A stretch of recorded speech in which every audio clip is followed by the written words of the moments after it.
บังเอิญสำนีฮอระอ้าวสวัสดีทุกคนครับไก่เราแต่เยอะงนักเล่นเชียปองกุยนะตอนนั้นลำจีหมายมัวแบปัวปามซอนราโปแจมจีเจ้าจมัวใหม่เราถ้ากินห่อหมกครับห่อหมกมอนครับเป็นผักรวมนะครับมากินด้วยกันครับร้อนๆนะครับเพิ่งเอาลงจากหม้อครับหรือว่าเอาลงจากเตาครับเชฟหนูฮามายเพียนุพาวมาเราแต่เยอะเรื่องเชียนกับมือจอดนะนุกเล่าว่าชีได้ไพเดอร์ไลเดอร์แชมว่าเตาเราแต่เยอะกละเตานงเตาได้เชียหมาทั้งหมาเห็นแต่นักเล่นกับปลอบบ่อนะกอกมันอย่างแย่เลยทอดกอกเลยกอกเราถ้าจุป้อนองศาเท่าล่ะนี่ก็ตายมันจอดว่าปองกุยกำรอติกเลิงเราได้เยอะเนี่ยได้ตามาจนจุดละเงาวิมใหม่นะมีกุ้งด้วยนะครับมาชิมก่อนเชียร์กระเปิงหน่อยเลยแช่ก่อนหนึ่งเชียร์กระเปิงในเชียร์เนี่ยเจ็บแผลนะ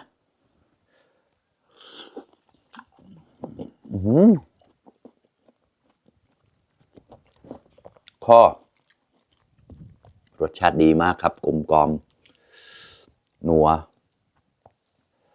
ตามพอเราได้เอียกกระวิมกล่ะ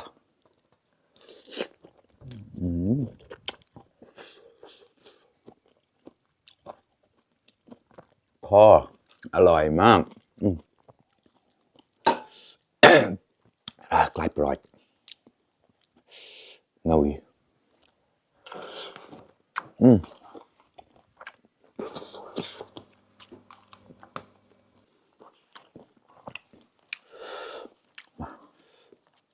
ใส่ใบยอด้วยนะครับอันนี้มันเหนียวเราเยอะ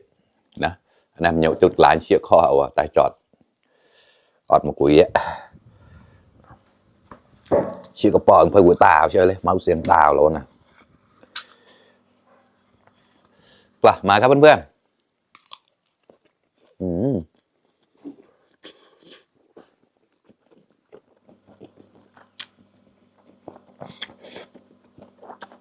เปล่าร้อนครับ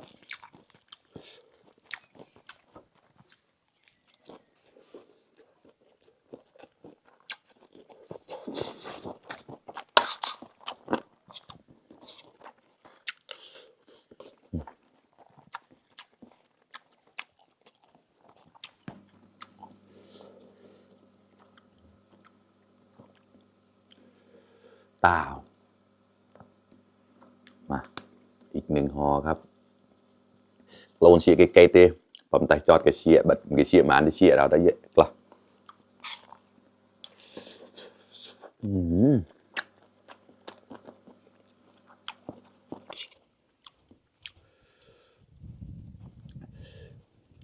มีเห็ดนางฟ้าเห็ดอะไรแล้วก็มะละกอครับหน่อไม้กุ้งกระชายครับใบยอแล้วไม่รู้อะไรอีกเยอะแยะมากมายเลยครับไหนๆขณะเราได้เยอะจุดแล้วนะสมแบงแบบมีมะม่าวซาวดับซาวนะจุดlà tờ tiên ngồi cái chơi trơn cái đó coi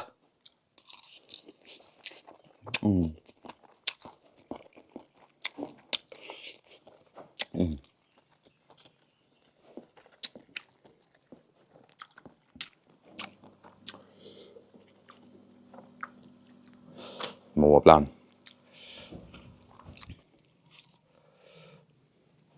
มา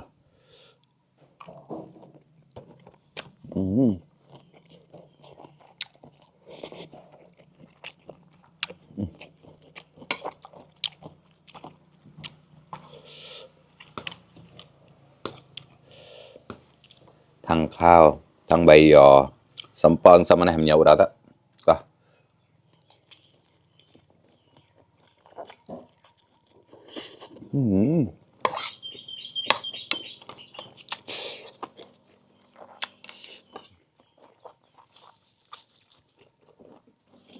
ขอหลอนมาคุยไปละอีกหนึ่งห่อครับดูซิว่าจะกินกี่ห่อแมงปลาเราได้เชียบออดมันจีห่อละมันจีกุยแล้วนะ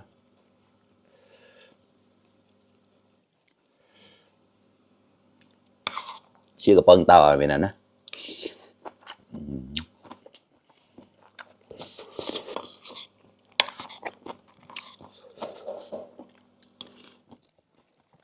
เจ้าหรือส้มปล่อยไม้ Sahmal to the pride นะครับพริกสดตามลงไปด้วย แล้วก็ใส่เป็นเม็ดๆด้วยครับคูณ2ไปเลยมา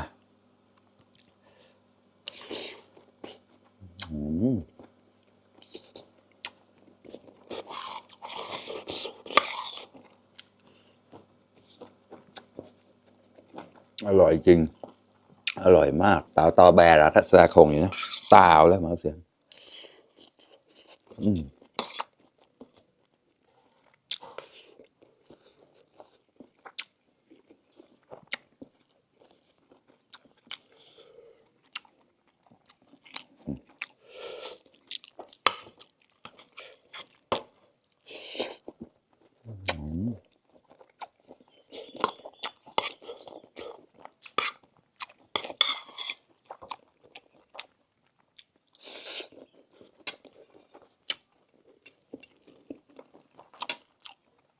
โมบละอีก1ห่อครับสุดท้ายแล้วครับป้าวันกุยนะเชี่ยมากุยละ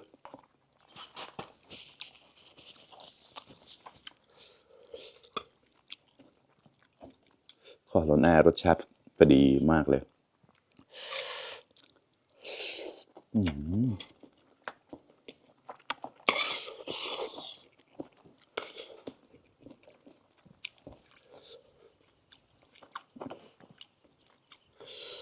กุ้งครับนาวิราดะข้าวหมดแล้วนะครับ